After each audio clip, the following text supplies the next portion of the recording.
Y fíjate, estaba leyendo un libro muy, muy bueno. De hecho, aquí lo tengo. Te lo voy a poner aquí para que lo veas. Es La imagen de un verdadero hombre, tomo 2, ¿no? Y la verdad que ahí leí una frase que me llamó mucho la atención que dice que un ciego financiero engendra a otro ciego, ¿no? Y sabes, yo creo que por eso este tipo de series son muy buenas porque aquí la meta de esta serie es ser sabios e inteligentes financieramente. Pero, ¿sabes? Para ser sabios e inteligentes financieramente, ¿qué necesitamos? ¿No? Y yo creo que necesitamos de la palabra de Dios, quien es que nos va a guiar para poder ser sabios e inteligentes y no ser como ese ciego financiero que engendra a otro ciego, dice este libro, ¿no? Me llamó mucho esa atención, me impactó. O sea, porque realmente estaba leyendo hace ratito, me metí para leer datos acerca de financieros, ¿no? Que estudiaron finanzas, que fregona carrera, ¿no? Son financieros y todo, pero de repente dice que muchos financieros tienen problemas económicos.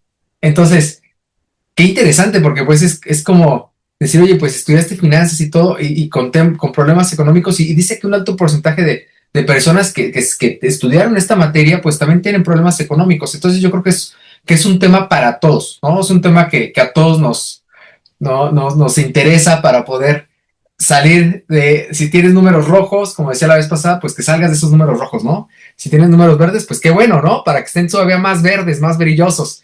Pero creo que es bueno siempre aprender, ¿no? Aprender y escuchar de la palabra de Dios. Fíjate lo que dice, vamos a regresar un poquito otra vez a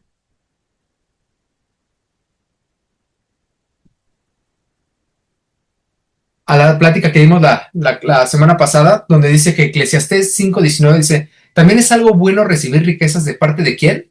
Di conmigo ahí, dice, de Dios, y la buena salud para disfrutarlas. Y esta plática que dimos la semana pasada, yo estoy meditando en este versículo y la verdad que cuando lo medito, pues lo oro a Dios, ¿no? Le digo, Padre, yo sé que es bueno recibir riquezas de parte tuya y te pido que me des esas riquezas, porque es bueno recibir esas riquezas que tú tienes para mí, porque soy tu hijo, pero también dame la buena salud para disfrutarlas, ¿sabes? O sea, porque de nada sirve tener mucha lana y poca salud, ¿no? No se disfruta igual, ¿no? Creo que no se disfruta igual que cuando tienes riquezas, no riquezas solamente económicas, sino riquezas con tus hijos, con tus nietos, con tus seres queridos, con tu mamá, con tu abuelita, o sea, con tus primos. O sea, creo que para mí eso es riqueza, ¿no? También la familia para mí es la riqueza. Esos momentos de poder compartir con los seres queridos, también el tema económico, ¿no? Que para que goces también de tu trabajo, pero que también goces de la buena salud para disfrutar esas riquezas que Dios te da. Entonces creo que esa puede ser una buena meditación en tu oración para que ores a Dios y recibas esta promesa que dice que es bueno recibir riquezas de parte de Dios y la buena salud para disfrutarlas. Proverbios 24:6. Así que no vayas a la guerra sin consejo sabio. La victoria depende de que tengas muchos consejeros. Ah, caray, ¿qué tiene que ver esto con las finanzas? Que muchas veces antes de tomar algunas decisiones en nuestra vida de poder invertir en un negocio, invertir en un proyecto, gastar en algo que quizá no sabemos si es buen momento para poder hacer una compra que queremos hacer en este tiempo o si hay que esperar. Dice la palabra que no vayas a la guerra sin consejo sabio. O sea, habla de consejeros, de consejos, y sabes, la victoria dice que depende de que tengas muchos, ¿qué? Dice abajo muchos consejeros. O sea que hay un versículo que dice que de la multitud de consejos hay sabiduría. Entonces, casi siempre es bueno recibir ese consejo porque lo necesitamos. O sea, probablemente tú ya has hecho cosas increíbles, te va muy bien económicamente, has construido, y eso es algo muy bueno. Pero, ¿sabes? Yo creo que siempre de la multitud de consejos hay sabiduría. Y aquí en esta plática que vamos a ver el día de hoy, yo creo que van a ser esos consejos para seguir obteniendo todavía más sabiduría de la que Dios ya nos ha dado, ¿vale? Entonces, dice, el consejo oportuno es precioso. Ah, caray, o sea, sigue hablando de consejo. El consejo oportuno es precioso como manzanas de oro en canasta de plata. Yo me acuerdo que cuando empecé a emprender mis primeros proyectos, yo sí era muy prudente en cuestión de que era muy, muy reservado, de que decía, es que no, o sea, y si no me alcanza, o sea, tenía como muchas dudas, ¿sabes?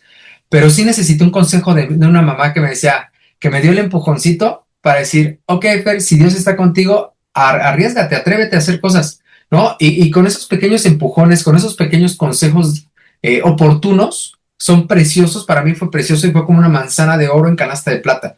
Entonces, cuando empecé a dar esos primeros pasos de fe, de arriesgar un poquito, de atreverme, ¿no? De aventarme por fe y confiar en Dios, y también ser disciplinado, estar prudente, trabajando, o sea, empezamos a poco a dar esos pasos donde empezó a dar fruto ese negocio que se estaba empezando a sembrar, ¿vale? Pero sí necesitamos esos consejos, dice la palabra.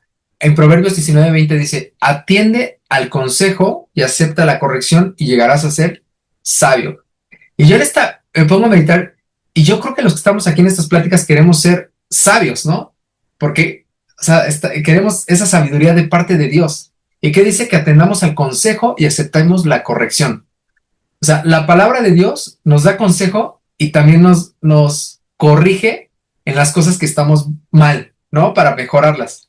Y sabes, eso es algo muy bueno porque también cuando tú y yo tenemos esa humildad de decir, ok, estoy aquí sentado escuchando esta plática y atendemos al consejo, recibimos esas palabras de parte de Dios donde sí nos dice que recibamos esos consejos que muchas veces nos pueden dar por alrededor. Obviamente hay que tener discernimiento para saber qué sí podemos, qué sí aceptamos y qué cosa no aceptamos, ¿vale? Dice Proverbios 20:18, con buenos consejos los planes tienen ¿qué? Éxito. ¿Alguien aquí tiene planes? Yo creo que todos, ¿no? Todos tenemos planes en muchas áreas de nuestra vida. Y dice que tus planes van a tener éxito. Si tú quieres que tus planes tengan éxito, entonces ¿qué crees que necesitas? Recibir buenos consejos. Dice que no entres a la guerra, o sea, no te apresures, o sea, no, es como si tú vas a ir a la guerra, no entres a la guerra sin consejos sabios. Pon todo lo que hagas en manos del Señor y tus planes tendrán éxito. O sea, ¿quieres tener éxito? Escucha consejos sabios, consejos de la palabra de Dios. ¿Quieres tener éxito? Entonces pon todo lo que tú hagas en manos del Señor y tus planes tendrán éxito. O sea, mete dentro de tus planes a Dios. Y sabes, cuando tú metes dentro de tus planes a Dios y tú consultas a Dios en oración y tomas decisiones no por emoción, sino por oración, te lo repito, si tomas decisiones por oración y no por emoción, los resultados van a ser diferentes y esto va a suceder que tus planes tengan éxito. Yo soy por ejemplo, con mi esposa, procuro siempre como pedir señales, no sé si a lo mejor es la forma en lo que yo pido, le digo, o sea, si tu voluntad es que me meta yo en este proyecto, que la persona me diga exactamente que sí se cierra el proyecto antes de tal fecha, ¿no? O sabes qué, o le digo, padre, dame una señal, porque para mí puede ser un buen proyecto, un buen negocio, algo bueno, y de repente le digo, papá, confírmamelo a través de la voz de mi esposa. O sea, ¿qué es esto? Que si mi esposa me da como el check, es como una confirmación de que sí es por ahí este proyecto que vamos a hacer juntos.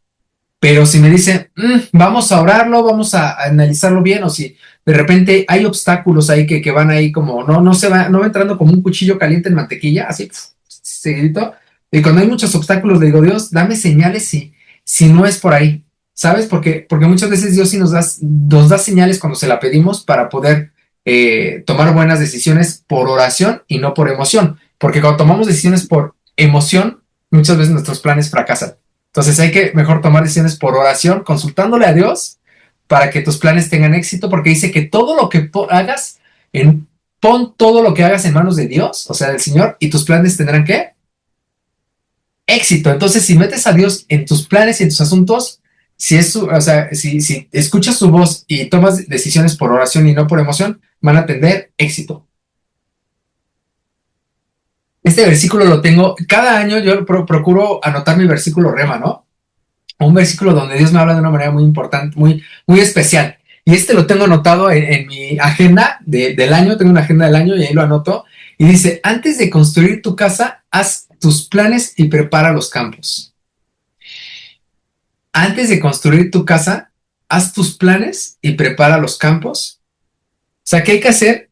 Aquí es clara la palabra de Dios. Antes de que compres tu casa o la construyas, dice que hagas tus planes y haz tus planes y prepara los campos. O sea, quiere decir que antes de construir tu casa, construye y consolídate bien en tu trabajo. Y ya después te compras tu casa.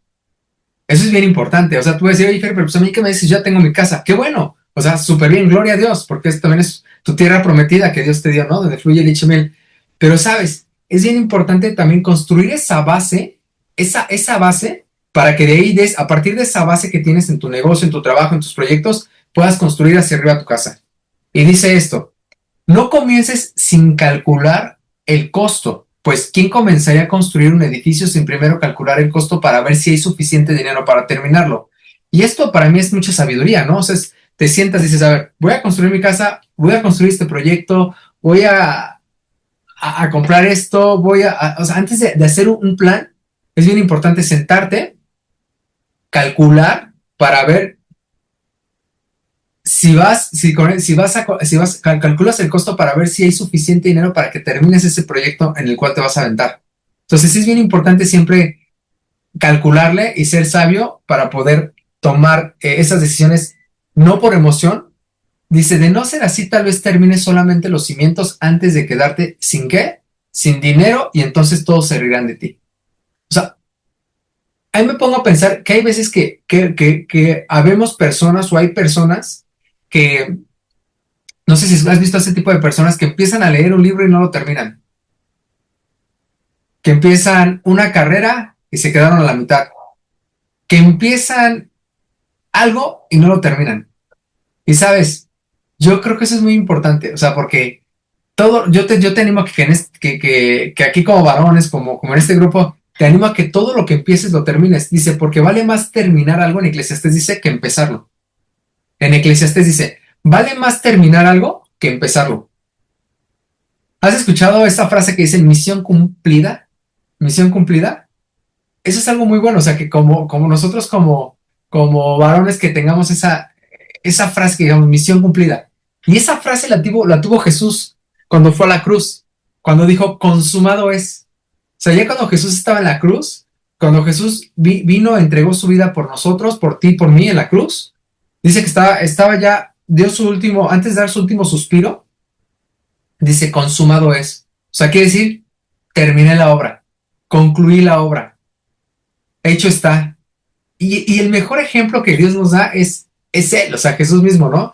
Que Él empezó su obra, empezó su ministerio, todo lo que empezó, que venía al mundo para poder entregar su vida por nosotros, para que a través de su sacrificio tuviéramos perdón de pecados, vida en abundancia, nos dejó al Espíritu Santo que es el Consolador, a través de sus llagas fuimos sanados, o sea, todas esas promesas que Dios nos dejó, las dejó, pero nos enseñó a terminar lo que Él empezó. Y es el mejor ejemplo, que si tú hoy has empezado muchas cosas, pero no las has terminado, que en verdad te hagas un análisis, que digas, a ver, ¿qué es lo que no he terminado hoy en día? Y que lo que te falte terminar, lo anotes y que te esfuerces por terminarlo hasta el a fin de año, o sea, para que termines y hagas metas reales, cumples metas reales, es importante que planifiques y pongas una fecha, de tal fecha a tal fecha, y que te pongas metas reales. Porque también ves que tenemos unas metas, o sea, súper wow y todo, pero no son reales. Entonces yo te animo, un consejo que te puedo dar es que a lo mejor agarres, o sea, por ejemplo, lo que yo hago es agarro mi libretita, mi agenda de cada año, y empiezo a anotar metas familiares de este año, metas laborales de este año, metas ministeriales de este año, metas profesionales de este año. Y entonces como que tú te enfoques solamente es más, dentro de esas 4 esferas, que puedas, incluso si quieres meter otras más, está perfecto, pero que pongas algunas 3, 4 metas reales y que en ese año trabajes para que se alcancen esas metas. Dentro de esas metas yo pongo, por ejemplo, hay deudas buenas y deudas malas. En mi caso hay las deudas malas, son las que te restan dinero, y las que, pues, en vez de que te den para ti, tú te estás saliendo, ¿no? Ese flujo de capital, y no hay nada de entrada, ¿no? Y hay deudas buenas. Yo lo que hago es que utilizo deudas buenas. ¿Cuáles pueden ser? Que hay veces que los dices, es que los préstamos son malos, Fer. No, son buenos cuando tú los sabes utilizar, y esos préstamos que a ti te dan, los conviertes en deudas buenas. O sea, cuando compras, un ejemplo, si tú eres mecánico y que digas, necesito comprar un gato, no sé, no es mi especialidad, ¿no? Una herramienta para la mecánica. Y dices, pero no tengo para comprarla. Entonces, ¿qué pasa si tú pides esa deuda, pides ese préstamo para una deuda buena, y que de ese mismo herramienta que vas a comprar te está multiplicando y te está generando, pagas la deuda y ya lo que viene de más es ganancia. Ese tipo de deudas buenas. Pero si tus deudas, que dices, es que pedí un préstamo para poder comprar un ejemplo, para ir a comprar a Walmart y de repente ya me gasté ese préstamo que pedí y compré la despensa, o sea, realmente ibas a pagar tu despensa más un interés. Entonces, es bueno y ser sabio, es bueno ser prudente para decir qué deuda me conviene y qué deuda no me conviene, ¿vale? Entonces, y dice más adelante, dirán, este es el que comenzó un edificio y no pudo terminarlo. Entonces, creo que antes de poder empezar a hacer un proyecto o invertir en algo o gastar en algo, te sientes a calcular, es muy bueno antes para que no te quedes así como que, ching, me quedé a la mitad, ¿no? Y que todo lo que tú empieces mejor lo termines. Lucas 14:31. ¿O qué rey entra en guerra con otro rey sin primero sentarse con sus consejeros? ¿Te acuerdas que hablamos hace ratito de consejos? ¿No? O sea, que necesitamos consejería, necesitamos de multitud de consejos hay sabiduría, o sea, escuchar muchos consejos para poder ser sabios. Y dice que ¿qué rey entraría a la guerra con otro rey sin primero sentarse con sus consejeros? O sea, que es bueno tener consejeros. Si tú ahorita estás en números rojos, como te decía hace ratito, anaranjados, o sea, como que no están tus números ahí tanto, estás llegando apenas a la quincena, estás terminando el mes, estás pidiendo prestado. Entonces es bien importante que te sientes y que puedas empezar a escuchar consejos como este tipo de pláticas que te den herramientas para ponerlas en práctica, para evaluar dice, que sentarse con sus consejeros para evaluar si su ejército de 10,000 puede vencer a los 20,000 soldados que marchan contra él. ¿Qué quiere decir? Si te lo pongo en otros términos, es imagínate que tú ganas 10,000 pesos y quieres embarcarte con algo que cuesta 30,000 pesos, ¿sabes? O sea, dices, no, pues no, o sea, creo que no me da, o sea, si yo gano 10 y voy a pagar 20, no me dan mis números. Entonces tenemos que ser prudentes, sentarnos con consejeros, y si no con consejeros, ponte en oración, pregúntale a Dios, papá, ¿tú quieres que entremos a este proyecto? Va a ser bueno calcularlo, y ya que en oración Dios te vaya revelando con ese discernimiento si sí es bueno que puedas tomar esas decisiones, o es un buen momento de decir, pausa, creo que todavía no es el momento de poder hacer realidad este proyecto, ¿vale? Porque hay tiempos también. Dice, y si no puede, enviará una delegación para negociar las condiciones de paz mientras el enemigo todavía esté lejos. Entonces, claro, o sea, tendría este ejército tendría que ser prudente, ¿no? Es decir, ¿sabes qué? O sea, voy a sacar una hipoteca y voy a estar pagando tantos mil pesos y a lo mejor no me alcanza. Y es mejor decir, ¿sabes qué? Mejor ahorita me espero, no es un buen momento y llegará el momento correcto, ¿vale? O empezar a pagar esas deudas que te digo, las deudas malas, para que cuando quites tus deudas malas, ya puedas tener esas deudas buenas que puedan empezar a multiplicarse en tus proyectos o tu dinero, ¿vale? Un hombre tenía dos hijos. Esta historia me encanta, la vamos a ir leyendo. El hijo menor le dijo al padre, quiero que, no sé si tú eres imaginativo, yo soy muy imaginativo, pero si puedes ahí imagínatela, ¿vale? Y el hombre tenía dos hijos. El hijo menor, o sea, más chiquito, le dijo al padre, quiero la parte de mi herencia ahora, antes de que mueras. O sea, fíjate, ese hijo ya estaba pensando en la muerte del padre, estaba pensando primero en la herencia y después en la muerte del padre. O sea, ya lo estaba cafeteando casi, casi este hijo a su papá, ¿no? Porque le importaba más el dinero de su papá, que no era un dinero de él. Dice, antes de que mueras. Entonces el padre accedió a dividir sus bienes entre sus dos hijos. Entonces, ¿qué hizo el padre? Dividió sus bienes entre los dos hijos, le dio a uno lo que le correspondía y le dio al otro la otra parte. Dice que pocos días después el hijo menor, o sea, el que le pidió la lana a su papá y que le dijo antes de que te mueras, o sea, él estaba cafeteando, como decíamos, empacó sus pertenencias y se mudó a una tierra distante, donde derrochó todo su dinero en una vida desenfrenada. O sea, este hombre, cuando dice, y se mudó a una tierra distante, ¿por qué crees que se fue a una tierra distante? Porque se fue a gastarse el dinero que era de su papá en cosas que no quería que supiera ninguna persona cerca de donde él vivía. En mujeres, en prostitutas, hay versículos que hay parte donde el hermano dice que fue con prostitutas, en vicios, en alcohol, en drogas, o sea, se gastó todo el dinero que no era de él, se lo gastó y lo derrochó con una vida desenfrenada. O sea, la palabra desenfrenada quiere decir que quién sabe qué tantas fechorías hizo. O sea, todo el dinero lo desperdició. Al mismo tiempo que se le acabó el dinero, ¿sabes? Déjame poner una pausa aquí.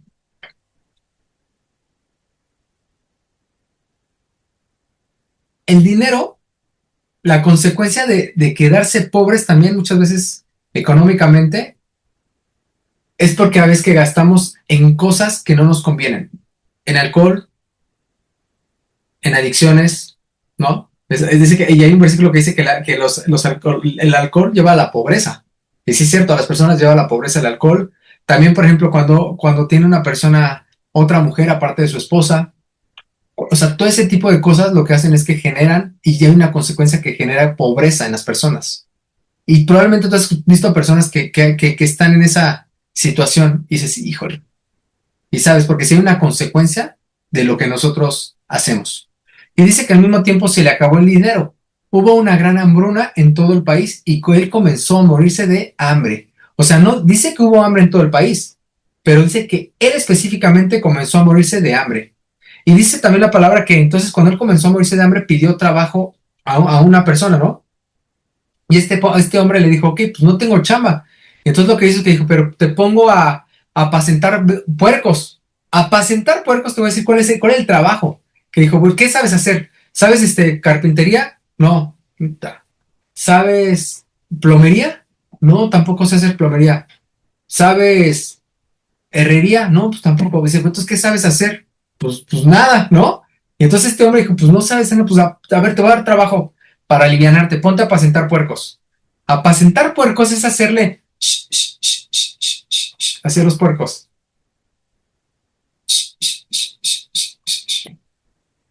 Dime, ¿qué trabajo es ese? O sea, apacentar puercos, ¿no? Y en ese momento él, en su hambre que tenía, empezó a agarrar la comida de los puercos y se la empezó a comer él porque tenía tanta hambre. Imagínate, o sea, estaba tan hambriento apacentando puercos que la misma comida que le daba a los puercos él se la comía. Entonces, ahí es cuando dice, o sea, él llegó a tocar fondo y dice la palabra que volvió en sí. Cuando finalmente entró en razón, se dijo a sí mismo. O sea, volvió en sí, quiere decir que recapacitó, dijo, a ver, ¿qué estoy haciendo? ¿Qué hice con el dinero de mi papá? ¿Me lo malgasté? O sea, ¿qué hice con ese dinero, no? Que no era mío. Y cuando volvió, él entró en razón, cuando volvió en sí, se dijo a sí mismo, volveré a la casa de mi padre, o sea, él se dijo a sí mismo, volveré y le diré, Padre, he pecado contra el cielo y contra ti. Antes de pecar contra su propio padre, reconoció, cuando volvió en sí y entró en razón, reconoció que había pecado contra el cielo, o sea, contra Dios. Había pecado contra Dios. Y también había pecado contra su padre. ¿Por qué? Porque se gastó todo lo que él había trabajado, su padre, lo malgastó este hombre. Dice, ya no soy digno de que me llamen tu hijo, te ruego que me contrates como un jornalero. Perdóname, no, déjame poner aquí. Te ruego que me contrates como un jornalero. O sea, ¿qué quiere decir? Que cuando yo me pongo a pensar que cuando lo contrataron ahí para apacentar puercos, le preguntaron qué sabía hacer y este hombre no sabe hacer nada. O sea, este hombre no sabía trabajar. Y en ese momento, cuando dijo que iba a volver con el padre y iba a decir, te ruego que me contrates como un jornalero, quiere decir que le dijo, padre, he pecado contra ti, pero también me doy cuenta de que soy un hombre que no sé trabajar. Y sabes, hay una gran consecuencia, familia, de darle todo a nuestros hijos. O sea, porque a veces pensamos que le doy todo, es nuestro hijo, o sea, pero realmente si tú quieres hacer un hombre de bien, una mujer de bien, o sea, quieres hacerlo bien, es como este padre, hizo cosas muy buenas, pero hubo algo que le faltó a este hombre, que fue enseñarle a trabajar a su hijo, como todos sus jornaleros. Entonces, muchos estamos aquí porque a veces tuvimos que entrarle a la talacha y tuvimos que ponernos la camiseta y sudar la gota gorda para poder aprender lo que es ganarse el dinero, ¿no? Eso es algo muy bueno. Pero aquí nos habla la historia de que también hay personas que nada más estiran la mano y el papá les da todo. Y pensamos que estamos haciendo algo bueno con nuestros hijos, pero realmente no lo estamos haciendo. Y este hombre tuvo que volver en sí, tuvo que tocar fondo para reconocer que necesitaba aprender a trabajar. Y Dios dice en su palabra, como hemos visto en los versículos anteriores, decía, mi padre, Jesús decía, dice en su palabra, mi padre trabaja y yo trabajo. Entonces quiere decir que tú y yo como hijos, y Jesús nos muestra que en su palabra que Él trabaja y siempre va a trabajar, ¿qué crees que tú y yo tenemos que hacer? Di conmigo, trabajar. Trabajar. En serio, esto es algo que Dios quiere que hagamos. Y sabes, yo sé que tú has hecho un buen trabajo, sé que lo has hecho bien, pero esta plática es para animarte también a que trabajemos todos, pero aparte de trabajar, que lo hagas lo mejor que puedas, ¿vale? Quizá hemos tenido errores porque nadie es perfecto en nuestro trabajo, pero ¿qué tal que dice la palabra que todo lo que hagas, hazlo como para el Señor? O sea, que todo lo que tú y yo trabajemos, hagámoslo siempre lo mejor posible como si fuera para el Señor, ¿vale? Entonces, hagámoslo lo mejor posible. Yo me imagino a Jesús como carpintero, que fue el mejor carpintero de todas las generaciones. Porque, ¿cómo es? ¿Te acuerdas que decían Jesús el carpintero, ¿no? Le decían. O decían Jesús el hijo de José el carpintero, ¿no? Pero ¿por qué lo reconocían? Yo no sé si tú tienes un carpintero, un herrero o alguien así que ya es muy bueno, ¿no? Un plomero, ¿no? Por ejemplo, nosotros ahí en donde vivimos, en donde vivía con mis papás, conocíamos a Panchito el plomero, ¿no? Pero ¿por qué crees que conocíamos a Panchito el plomero todos los vecinos? Lo conocíamos como Panchito el plomero porque era el mejor plomero que conocíamos. O sea, entonces era Panchito el plomero, ¿no? Y yo sé que tú recuerdas a las personas que han hecho un buen trabajo para ti. Y cuando tú haces un buen trabajo para las demás personas, te van a recordar bien. Y Jesús, por eso era Jesús el carpintero, ¿no? Porque él lo que hacía con carpintería lo hacía con excelencia, con maestría. Entonces, esto es bien importante, que todo lo que hagamos, lo hagamos con excelencia también. Fíjate, aquí hay una parte que me llama la atención. El papá de este hombre del papá de este hombre fue un papá sabio y sensato, porque este hombre, fíjate, les entregó la herencia a sus dos hijos en vida, o sea, no muertos, se los entregó en vida. O sea, este hombre pensó a largo plazo y construyó riquezas. O sea, el papá ya había construido riquezas porque había pensado a largo plazo y lo tenía, pero déjame. Y este hombre para mí fue un hombre sabio y sensato, porque pensó a largo plazo. Y fíjate, ¿y qué pasó? Y el hijo, la contraparte que fue el padre, fue sabio, sensato y pensó a largo plazo y construyó riquezas. Mientras que el hijo pródigo es el hijo que desperdicia y malgasta. Entonces, obvia, esta es la plática, o sea, él malgastó y desperdició lo que no era de él, lo que era de su papá. Y sabes, él pensó en el placer a corto plazo y se empobreció. Se empobreció. Entonces, esto es bien importante, familia. Tenemos que tener mentalidad con sabiduría y sensatez y que nuestras riquezas o que nuestro trabajo o lo que nosotros construyamos hay que pensar a largo plazo. Porque cuando empezamos desde ahorita y pensamos a largo plazo, vamos a empezar a generar y a construir riquezas. Pero ¿qué pasa cuando tú y yo nos emocionamos y nos dejamos ir para comprar y malgastar rápido todo lo que nos llega de las manos y se nos va?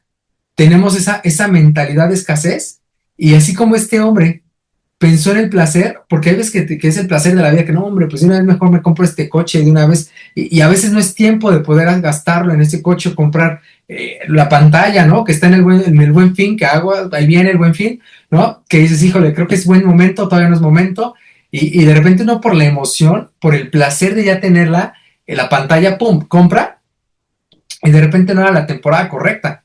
Y entonces lo que entró se fue, y entonces, ¿qué pasa? Que eso nos lleva muchas veces a la escasez.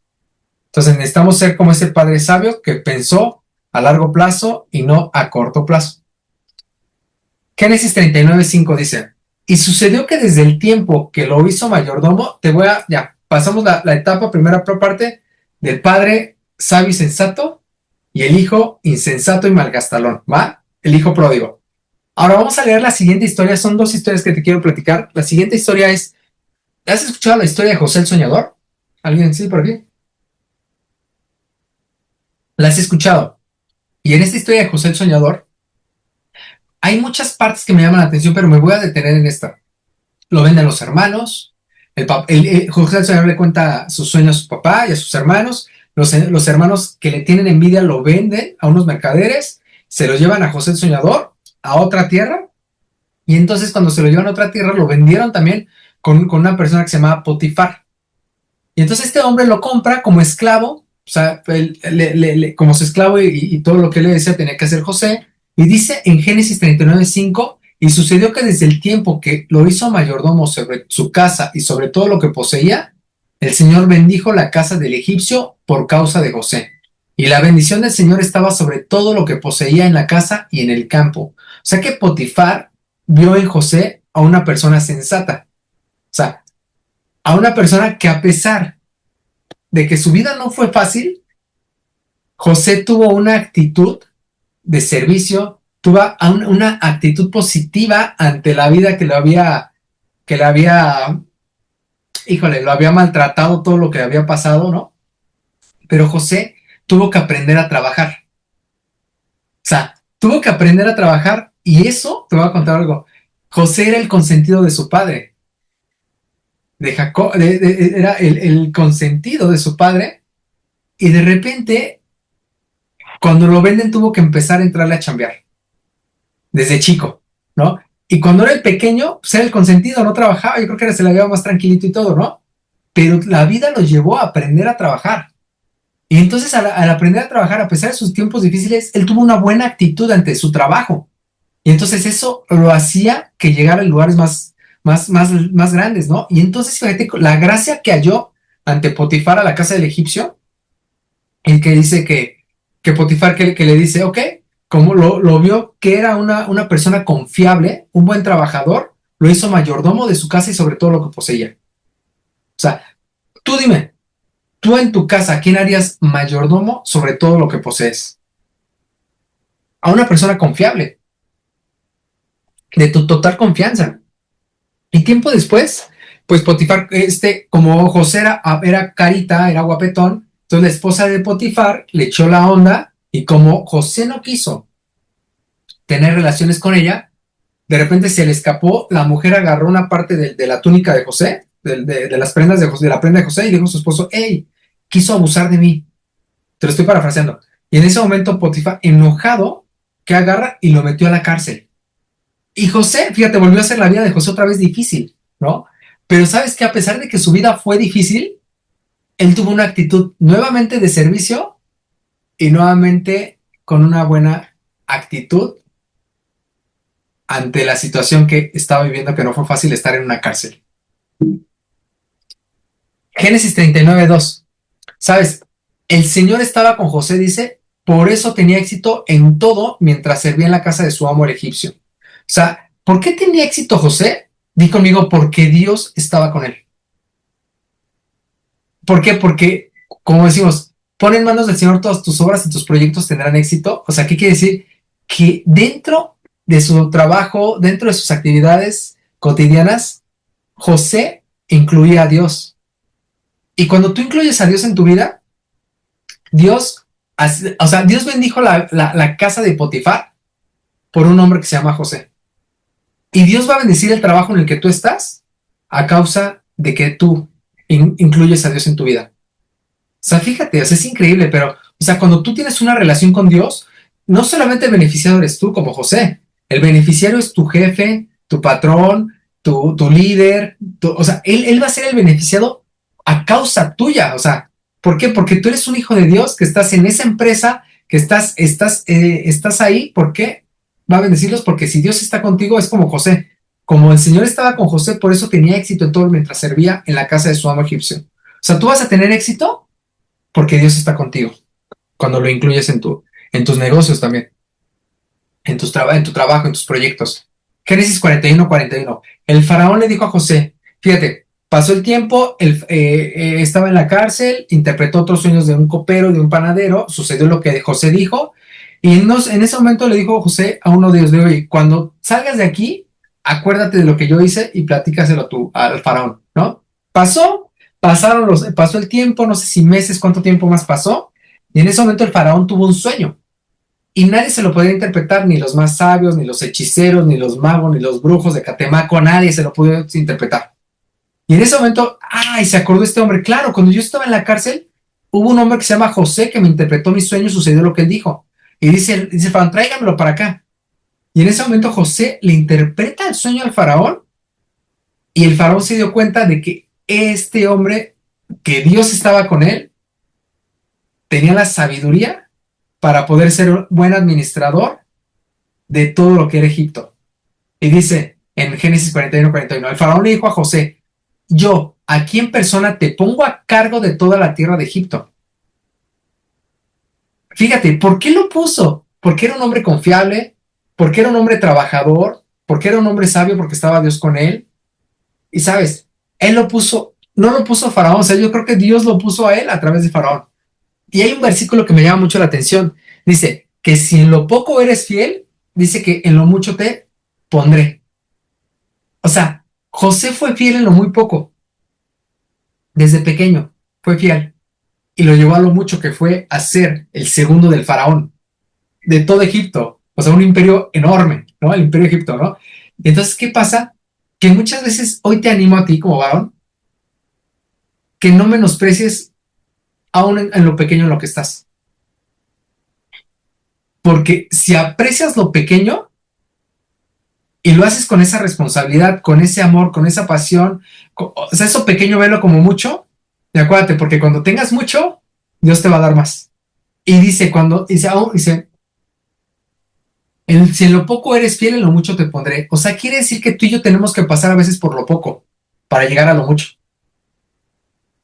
No estaría genial llegar luego a lo mucho, pero no, dice Dios, si en lo poco eres fiel, en lo mucho te pondré. O sea, quiere decir que en esas pequeñas cosas, todos pasamos por lo pequeño.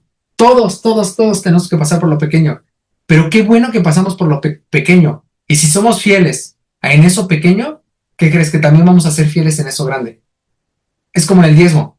Hablaba del diezmo la vez pasada, ¿no? Si tú eres fiel con 10 pesos que vas a pagar de diezmo, si ganas 100 pesos, ¿qué crees? Si en lo poco eres fiel, si tú eres disciplinado en esa área, si tú eres fiel en esa área, en tus diezmos y ofrendas, que cuando ganes 1,000,000 de pesos, no te va a costar nada también diezmar lo que te toca.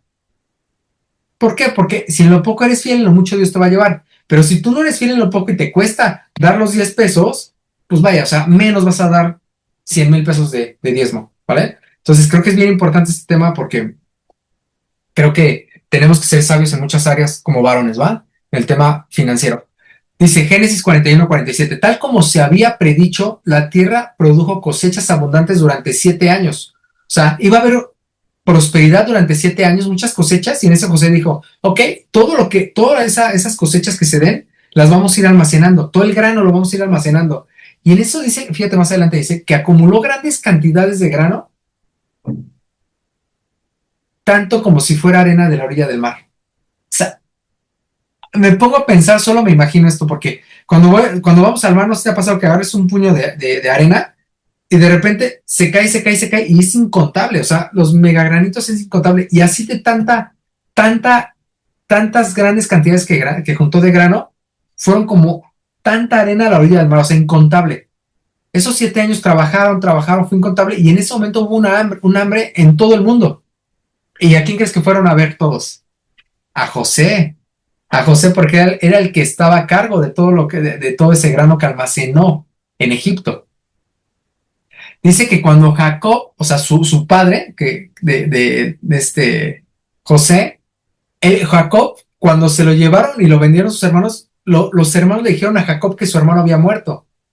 Y en eso Jacob, su papá, pensó que su hijo José ya estaba muerto. Pero escuchó Jacob y oyó que había grano en Egipto. Y les dijo a sus hijos, ¿por qué están aquí qué? ¿Sin hacer qué? Dice ahí, nada, mirándose uno a otro. Desciendan a Egipto y compren suficiente grano para que sigamos con vida. De no ser así, moriremos. Ahí te va la contraparte. José. ¿Qué hizo José? Tuvo que aprender a chambear. Tuvo que aprender a trabajar. Tuvo que aprender a sudar la camisa. Tuvo que tener una actitud de servicio. Tuvo que tener una actitud positiva ante la vida que no le había sonreído la vida. que tuvo muchos problemas y muchos obstáculos, pero aún así, cuando tú y yo tenemos obstáculos en la vida, es cuando mejor cara le tenemos que dar a la vida, cuando mejor cara le tenemos que dar a nuestro trabajo, cuando mejor cara le tenemos que dar a la gente, ¿sabes? Y eso es lo que hizo José, por eso su buena actitud de buen administrador, de honrado, o sea, yo creo que tenía tantas cualidades este hombre que por eso llegó a esos niveles. Fue fiel, fue un hombre sensato, prudente, inteligente, o sea, yo creo que tenía muchas cualidades. Y la contraparte, fíjate lo que dice aquí, que el papá les dijo a los hermanos, ¿por qué están aquí sin hacer nada? O sea, quiere decir que los hermanos, yo me imagino, que estaban, si fueran estos tiempos, estaban así sin hacer nada, viéndose las caras, viendo el Instagram, viendo el Facebook, viendo Pati Chapoy, no sé, no es broma, ¿no? Sabiendo otro tipo de cosas, sin hacer nada, o sea, estaban sin hacer nada productivo. Y entonces, en esta plática, te quiero decir también que muchas veces tú y yo hagamos cosas productivas. Aprovecha bien tu tiempo. ¿Por qué? Porque necesitamos no estar como los hermanos sin hacer nada, mirándonos unos a otros, porque eso es perder el tiempo. O sea, realmente lo que hizo José no desaprovechó el tiempo, él aprovechó el tiempo y todo el tiempo estaba sirviendo, sirviendo y haciendo. Y dice, desciendan, fíjate lo que dice el papá, desciendan a Egipto y compren suficiente grano para que sigamos con vida. De no ser así, moriremos. O sea, el papá casi les dio unas cachetadas guajoloteras que, ¡ey, reaccionen! O sea, en vez de estar ahí en el Instagram, en Facebook, o sea, no está mal, está bien, porque aparte si es por chamba está muy bien, hazlo también, ¿no? Pero si es como para de ocio, puedes tener un ratito, pero te animo a que te caches en qué se te está yendo el tiempo. Y este hombre lo que hizo, los puso activos así, sale, vámonos, desciendan, quiere decir, avancen, quiere decir, tomen acción. Y eso es lo que Dios quiere, que tomemos acción tú y yo, para poder continuar adelante alcanzando esos sueños, metas y proyectos que tenemos por hacer. Y dice, de no ser así, moriremos. O sea, el papá los hizo que se pusieran las pilas. Y sabes, es bien importante que también tú y yo nos pongamos las pilas. Déjame.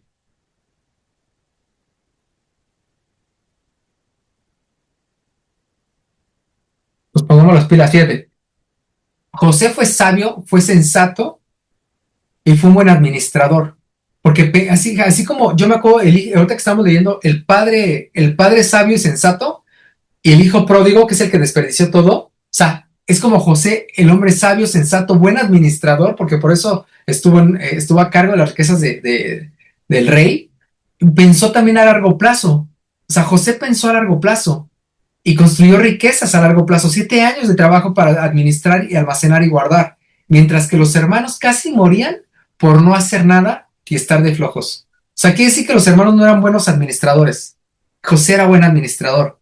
Y Dios quiere que tú y yo seamos como esos Josés, buenos administradores, que pensemos a largo plazo, que pensemos como el padre del hijo pródigo que pensó a largo plazo y no como el hijo pródigo y como esos hermanos de José que pensaron a corto plazo, malgastando todo lo que tenían.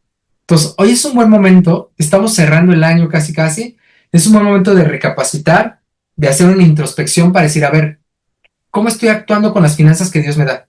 ¿Estoy siendo sabio? ¿Estoy siendo prudente? ¿Estoy siendo sensato? ¿Estoy siendo un buen administrador de los recursos que Dios me da? ¿O los estoy malgastando? Entonces, es un buen momento de meditar en eso y espero que esta plática la pongas, como siempre lo decimos, por práctica y que empecemos a ser unos mejores administradores. Nos faltan otras 2 pláticas de finanzas, así que no se las pierdan, que será la próxima semana cuando las compartiremos. Nos vemos.